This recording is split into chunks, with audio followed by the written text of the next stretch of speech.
سبيل الدموع سبيل مريح، تنهد يا صاحي كي تستريح، وبث الدعاء الخفي الصريح، يسعك الفضاء الرحيم الفسيح. بسم الله الرحمن الرحيم. الحمد لله رب العالمين، والصلاة والسلام على أشرف الأنبياء وسيد المرسلين وعلى آله وصحبه أجمعين، أما بعد، فأعوذ بالله من الشيطان الرجيم. وأنفقوا مما رزقناكم من قبل أن يأتي أحدكم الموت فيقول رب لولا أخرتني إلى أجل قريب فأصدق وأكن من الصالحين. ناظرین کرام، رمضان المبارک اللہ ذوالجلال کی طرف سے ایک نعمت ہے۔ اس مبارک مہینے میں رسول اللہ صلی اللہ علیہ وسلم کا مزاج مبارک یہ تھا کہ الریح المرسلہ، تند و تیز ہواؤں کی طرح وہ سخاوت کیا کرتے۔ آج کی اس مبارک مجلس میں ہماری گفتگو کا محور بھی وہی عظیم نعمت ہوگی جس کو رسول اللہ صلی اللہ علیہ وسلم نے امت کے لیے چھوڑا ہے، صدقہ و خیرات کرنا۔ ہم جاننا چاہیں گے کہ صدقہ کس کو کہتے ہیں، اور اس صدقے کے انسانی زندگی میں، انسانی معاشرے میں اور انسان کی قبر اور حشر میں کون کون سے اسے فوائد ملتے ہیں اور کون کون سے مثبت اثرات مرتب ہوتے ہیں۔ الصدقہ عربی زبان میں خیرات کو بھی کہتے ہیں، بہادری دکھانے کو بھی کہتے ہیں۔ صدقہ کرنے والا حقیقت میں وہی بہادر انسان ہوتا ہے جو جنت کی تڑپ میں اپنا مال پیش کرنے میں جرت دکھاتا ہے۔ اس لیے صدقے کی تعریف کرتے ہوئے علماء یہ لکھتے ہیں، الصدقہ ما یخرج الانسان من مالی علی وجہ القربہ۔ صدقہ وہ چیز ہے کہ ایک انسان رب تعالیٰ کا تقرب حاصل کرنے کے لیے اللہ کے حکم کی روشنی میں اس کی راہ میں پیش کرتا ہے۔ اس لیے قرآن مجید میں اللہ ذوالجلال نے حکم دیا ہے، وَأَنفِقُوا مِمَّا رَزَقْنَاكُم مِّن قَبْلِ أَن يَأْتِيَ أَحَدَكُمُ الْمَوْتِ۔ خرچ کیا کرو ہم نے جو تمہیں عطا کیا ہے، اس سے پہلے کہ تمہیں موت آ جائے۔ فَيَقُولَ رَبِّي لَوْلَا أَخَّرْتَنِي إِلَىٰ أَجَلٍ قَرِيبٍ فَأَصَّدَّقْ۔ اے میرے رب، مجھے مہلت کیوں نہیں دے دیتے کہ میں تیری راہ میں صدقہ کروں، وَأَكُن مِّنَ الصَّالِحِينَ، اور صالحین میں سے ہو جاؤں۔ یہاں اس آیت سے ایک سبق ملتا ہے، جب موت آئے گی اور کل کو یہ شخص خواہش کرے گا کہ مجھے صدقہ کرنا ہے، آخر یہی خواہش کیوں کرے گا؟ کیوں؟ اس لیے کہ صدقے کے جو اثرات، جو بلندیاں، جو درجات اسے نظر آئیں گے، ان درجات کو حاصل کرنے کے لیے وہ خواہش کرے گا، کاش مجھے وقت مل جائے، میں یہ درجات حاصل کرنے کا یہ راستہ اختیار کر لوں۔ اور وہ راستہ کیا ہے؟ صدقہ کرنا۔ اس لیے شریعت کتنی خوبصورت ہے۔ رسول اکرم صلی اللہ علیہ وسلم کا فرمان ہے، صحیح مسلم کی روایت ہے، والصدقۃ برہان۔ صدقہ یہ برہان ہے، یہ دلیل ہے اس کی صداقت کا کہ یہ سچا ایمان والا ہے۔ بلکہ رسول اللہ صلی اللہ علیہ وسلم کا فرمان ہے، صحیح بخاری اور صحیح مسلم کی روایت ہے، دو ہی لوگ دنیا میں قابل رشک ہے، رجل آتاہ اللہ القرآن فہو یقوم به آناء اللیل و آناء النہار، ایسا شخص جس کو رب تعالی نے قرآن کی نعمت سے نوازا ہے، وہ دن رات اس قرآن کی تلاوت کرتا ہے، رب تعالیٰ کے سامنے قیام کرتا ہے۔ اور دوسرا وہ شخص وَرَجُلٌ آتَاهُ اللَّهُ مَالًا فَهُوَ يُنْفِقُ مِنْهُ آنَاءَ اللَّيْلِ وَآنَاءَ النَّهَارِ، ایسا انسان جس کو رب تعالیٰ نے مال و دولت کی نعمت سے نواز رکھا ہے اور وہ دن رات اللہ کی خوشنودی کے لیے، رب کی رضا کے لیے اللہ کی راہ میں خرچ کرتا رہتا ہے۔ بلکہ رسول اللہ صلی اللہ علیہ وسلم نے تو فرمایا، صدقہ یہ انسان کی جسمانی بیماریوں کی دوا اور علاج ہے۔ رسول اللہ صلی اللہ علیہ وسلم نے فرمایا، داووا مرضاکم بالصدقہ، اپنی بیماریوں کا علاج کیا کرو صدقے کے ساتھ۔ وفی القصص عبر، کچھ قصوں میں عبرت ہوتی ہے۔ ناظرین کرام، میں آپ سے دو قصے شیئر کرنا چاہوں گا۔ ایک شخص جس کی والدہ بیمار تھی اور سعودیہ کے اندر جب اس کو یہ کال آئی کہ ہاسپٹل پہنچیے اور جلدی پہنچیے، وہ شخص اپنے آفس سے نکلتا ہے کہ نہ جانے کیا ہونے والا ہے، کیا دیکھتا ہے، ایک ٹوٹی ٹانگ والی بلی جو پریشانی کے عالم میں بول رہی ہے۔ رکتا ہے، گاڑی کو روکتا ہے اور بقالے سے، سٹور سے دودھ لیتا ہے اور اس بلی کو دودھ پلا دیتا ہے۔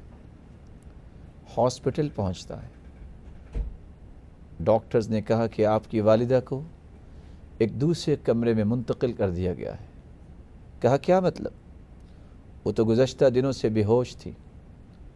سمجھ نہیں پایا، نہ جانے یہ تسلی دے رہے ہیں اور والدہ کہیں رب کے پاس نہ چلی گئی ہو۔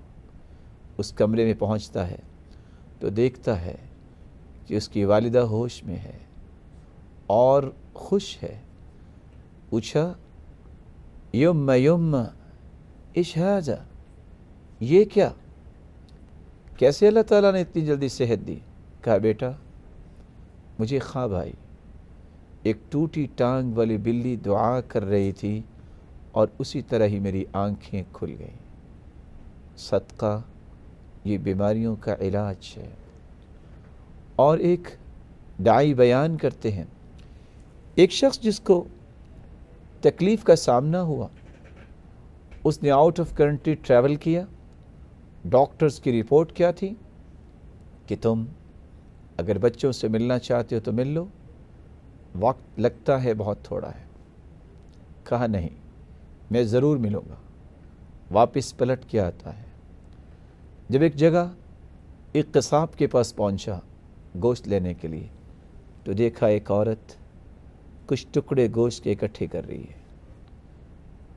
ترس آیا، کہتا ہے کیا کر رہی ہو؟ کہا سال میں 1 یا 2 مرتبہ میں اپنے بچوں کو گوشت کھلاتی ہوں، لیکن اس سال نہیں کھلا سکی، اور میں یہ چند ٹکڑے اکٹھے کر کے لے جانا چاہتی ہوں کہ شاید میں ان کے دل میں خوشی پیدا کر سکوں۔ فوراً پلٹ کے قصاب کے پاس آیا، کہنے لگا یہ عورت جب بھی آئے اس کو گوشت دے دیا کرو اور اس کی پیمنٹ میں کیا کروں گا، اور آج بھی دے دو۔ کہا آج تو بچا ہی اتنا ہے۔ وہ 1 پاؤ گوشت اس کے ہاتھ میں تھما دیا۔ واپس پلٹ کے ڈاکٹرز کے پاس اپنے بچوں کو شاید کہ الوداعی ملاقات کر کے وہاں پہنچا۔ ڈاکٹرز نے رپورٹ لی اور ڈاکٹر کہنے لگا کیا تم وہی ہو؟ کہا جی ہاں وہی ہوں۔ تم کسی ہاسپٹل میں داخل رہے ہو؟ کہا نہیں۔ کیا تم کوئی دوائی استعمال کرتے رہے ہو؟ کہا نہیں۔ کہا آپ کی رپورٹس یہ بتاتی ہیں کہ آپ کو کینسر نام کی کوئی چیز نہیں ہے، جو اس سے پہلی رپورٹس نے بیان کی تھی۔ مجھے بتاؤ تم نے کیا کیا؟ وہ ایک پاؤ گوشت رب کی رضا کے لیے، رب کی مخلوق پہ ترس کھاتے ہوئے اس نے پیش کیا۔ رب تعالیٰ نے اسے بیماریوں سے محفوظ کر دیا۔ صدقہ صرف جسمانی بیماریوں کا علاج نہیں بلکہ قلبی بیماریوں کا بھی علاج ہے۔ صحیح الجامع کی روایت ہے، رسول اللہ صلی اللہ علیہ وسلم کے پاس ایک شخص آتا ہے اور کہتا ہے دل بہت سخت ہے، کبھی رونا نہیں آتا۔ آپ نے فرمایا ان اردت تلین قلبک، اگر دل کو نرم و ملائم کرنا چاہتے ہو فاطعم المسکین وامسح رأس الیتیم، تو پھر یتیموں کو کھانا کھلایا کرو، مسکینوں کے سر پہ ہاتھ رکھو، ان کی کفالت کرو، تیرا دل اللہ ذوالجلال نرم و ملائم کر دیں گے۔ صدقہ یہ تو معاشرتی بیماریوں کا بھی علاج ہے، صرف جسمانی اور قلبی بیماریوں کا ہی نہیں۔ ایک شخص صدقہ لے کے نکلتا ہے، رات کو اور کسی چور کو صدقہ دے کے آ گیا، دوسری رات کسی بدکار عورت کو صدقہ دے کے آ گیا، تیسری رات کسی امیر آدمی کو صدقہ دے کے آ گیا، تیسرے دن ہر رات کے بعد لوگوں نے باتیں کی، ہر روز صبح اٹھ کے لوگوں نے باتیں کی، دیکھو فلاں چور کو صدقہ مل گیا، فلاں بدکار کو کوئی صدقہ دے گیا، فلاں امیر کو صدقہ دے گیا، بھلا یہ بھی صدقے کے مستحق تھے؟ لیکن اندھیرے میں اس نے خفیہ صدقہ کرنا چاہا۔ اس نے کہا اللہم لک الحمد علی سارق وعلی زانیہ وعلی غنی، اللہ تیری ہی توفیق ہے، اللہ یہ تیری ہی میں تعریف کرتا ہوں، تو جس کو بھی دلا دے، میرا مقصد تو تیری رضا تھا۔ اللہ کی طرف سے 2 انعام ملے، صحیح الجامع کی روایت ہے۔ پہلا انعام اما صدقتک فقد قبلت، 3 راتوں میں کیا گیا صدقہ قبول کر لیا گیا ہے۔ فلعل السارق يستعف بها عن سرقته ولعل الزانية تستعف بها عن زناها ولعل الغني يعتبر فينفق مما آتاه الله، یہ چور، یہ بدکار عورت اور یہ غنی کچھ کھاتے ہی تھے، لیکن تیرے اس خوبصورت مال نے جب جگہ بنائی اور یہ مال ان تینوں نے استعمال کیا تو چور نے اپنی چوریوں سے توبہ کر لی اور بدکار عورت نے اپنی برائیوں سے معافی مانگ لی، اور غنی تھا تو بخیل لیکن وہ بھی خرچ کرنے والا بن گیا۔ فتنة الرجل فی اہلہ ونفسہ ومالہ وولدہ وجارہ، 5 قسم کا فتنہ، کسی کی ذات میں فتنہ، کسی کی اولاد میں، کسی کے اہل و عیال میں، کسی کے مال میں، کسی کے پڑوسی میں فتنہ۔ اپنی ذات میں فتنہ اللہ کے قریب نہیں ہے، برائیوں پہ لگا ہوا ہے، اولاد تو ہے لیکن نیک نہیں، فتنہ ہے، اولاد نہیں تو لوگوں کے طعنوں کا فتنہ، مال ہے نہیں فقیری کا فتنہ، مال ہے لیکن حرام کا ہے، یہ اس سے بڑا فتنہ، اہل و عیال، شادی نہیں بہت سارے فتنے، شادی ہو چکی بیوی نماز نہیں پڑھتی، بہت بڑا فتنہ، پڑوسی ہے اور ہر وقت تنگ کرتا ہے، موسیقی لگائے رکھتا ہے، فتنہ ہے، اور اگر پڑوسی نہیں تو پھر خوف کا فتنہ۔ ان سارے فتنوں کو دور کرنے کا ذریعہ کیا ہے؟ یکفرها الصیام والصدقہ والصلاة والامر بالمعروف والنہی عن المنکر، روزہ رکھنا، صدقہ کرنا، نماز پڑھنا، نیکی کا حکم کرنا اور برائی سے منع کرنا۔ بلکہ رسول اللہ صلی اللہ علیہ وسلم نے فرمایا صدقہ یہ تو انسان کے گناہوں کی معافی کا ذریعہ ہے۔ صحیح الجامع کی روایت ہے الصدقہ تطفئ الخطیئہ کما یطفئ الماء النار، صدقہ گناہوں کو اس طرح مٹا دیتا ہے جس طرح پانی آگ کو ختم کر دیتا ہے۔ صدقہ یہ اللہ کے غضب کو بھی ٹھنڈا کرتا ہے اور انسان کو بری موت سے بچاتا ہے۔ رسول اللہ صلی اللہ علیہ وسلم نے فرمایا الصدقہ تطفئ غضب الرب، صدقہ اللہ ذوالجلال کے غصے کو ٹھنڈا کرتا ہے، وتدفع میتۃ السوء، اور بری موت سے بچاتا ہے۔ بلکہ رسول اللہ صلی اللہ علیہ وسلم نے تو فرمایا وَتَزِيدُ فِي الْعُمُرِ، انسان کی عمر میں برکت کا باعث بنتا ہے، جیسا کہ صحیح ترغیب کی روایت کے الفاظ آپ نے سنے۔ بلکہ صدقہ تو انسان کی قبر کو ٹھنڈا کرتا ہے۔ ان الصدقہ لتطفئ عن اہلها حر القبور، صدقہ انسان کی قبر کو ٹھنڈا کر دیتا ہے، بلکہ صدقہ قیامت کے دن عرش الہی کے سائے کا سبب بن جائے گا۔ سبعۃ یظلھم اللہ فی ظلہ یوم لا ظل الا ظلہ، صحیح بخاری اور صحیح مسلم کی روایت ہے۔ رسول اللہ صلی اللہ علیہ وسلم نے فرمایا 7 خوش نصیب ایسے ہیں جس دن کوئی سایہ نہیں ہوگا، ان کو عرش کا سایہ نصیب ہوگا۔ ان میں سے ایک وہ ہے وَرَجُلٌ تَصَدَّقَ بِصَدَقَةٍ فَأَخْفَاهَا حَتَّى لَا تَعْلَمَ شِمَالُهُ مَا تُنْفِقُ يَمِينُهُ، جو دائیں ہاتھ سے صدقہ کرتا ہے اور بائیں ہاتھ کو پتہ نہیں چلتا، خفیہ صدقہ کرتا ہے۔ بلکہ رسول اللہ صلی اللہ علیہ وسلم نے فرمایا ظل المؤمن یوم القیامت صدقۃ، قیامت کے دن جب انسان قبر سے نکلے گا تو یہ صدقہ سائبان بن جائے گا، یہ سائے کے نیچے ہی چل کے جائے گا۔ بلکہ رسول اللہ صلی اللہ علیہ وسلم نے فرمایا جہنم سے بچنے کے لیے ایک کھجور کا صدقہ بھی کافی ہے۔ اتقوا النار ولو بشق تمرہ، رسول اللہ صلی اللہ علیہ وسلم کا فرمان ہے صحیح بخاری میں کہ تم آگ سے بچ جاؤ، خواہ تم کھجور کا ایک ٹکڑا ہی دو۔ بلکہ رسول اللہ صلی اللہ علیہ وسلم نے فرمایا من تصدق بعدل تمرہ، جو کھجور کے برابر صدقہ کرتا ہے، ہو سکتا ہے کسی کے ہاتھ پہ رکھے، کسی انویلپ میں ڈالتا ہے، کسی اور جگہ، لیکن یہ صدقہ اللہ عز و جلال کے دائیں ہاتھ پہ جاتا ہے۔ فإن اللہ یربیہا کما یربی احدکم فلوہ او فلوہ، اللہ عز و جلال پھر اسے پالتے ہیں حتی تکون مثل الجبل، قیامت کا دن ہوگا یہ کھجور جتنا صدقہ پہاڑ بن کے نام اعمال میں شامل ہو جائے گا۔ رسول اللہ صلی اللہ علیہ وآلہ وسلم نے سچ فرمایا کہ اگر ایک کھجور جتنا صدقہ قیامت کے دن پہاڑ بن سکتا ہے تو اس سے زیادہ صدقہ کتنے درجات کا باعث بنے گا۔ اسی رسول اللہ صلی اللہ علیہ وسلم نے فرمایا تھا بلال انفق ولا تخش من ذی العرش اقلالا، خرچ کیا کرو، رب کے خزانوں کے ختم ہونے کا خوف نہ کھاؤ۔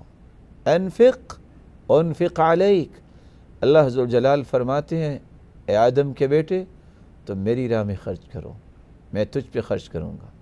یہ مقابلہ ہے، صحیح الجامع کی روایت کتنی خوبصورت ہے۔ کون جیتے گا؟ آپ جتنا بھی خرچ کریں اس کے مقابلے میں رب تعالیٰ تمہیں عطا کریں گے۔ بلا شبہ آپ کے خزانے تو ختم ہوں گے، رب کے خزانے تو ختم ہونے والے نہیں۔ اس لیے فرمایا لا توعی فیوعی اللہ علیکی، اے ام سلمہ گن کے نہ دو، تم گن کے دو گی گن کے ملیں گے، کھلا دیا کرو، رب تعالیٰ بھی رحمت کی برکھا برسائیں گے۔ اللہ عز و جلال سے دعا ہے اس مبارک مہینے میں صدقات کو پیش کرنے کو سعادت سمجھنے کی ہمیں توفیق عطا فرمائے، اور اپنی صلاحیت کا صدقہ، اپنے مال کا صدقہ، اور اپنے ان معاملات کا صدقہ جو انسان اللہ عز و جلال کی رضا کے لیے کرتا ہے، ان صلاحیتوں کو، اپنے مالوں کو، اپنے اوقات کو رب تعالیٰ کی راہ میں پیش کرنا، یہ بہت بڑی سعادت ہے۔ اللہ عز و جلال ہم سب کو توفیق سے نوازے اور قیامت کے دن عرش کا سایہ نصیب فرمائے، اور ہم سے راضی ہو کے ہمیں اپنے دیدار کا مستحق بنائے۔ وآخر دعوانا ان الحمد للہ رب العالمین۔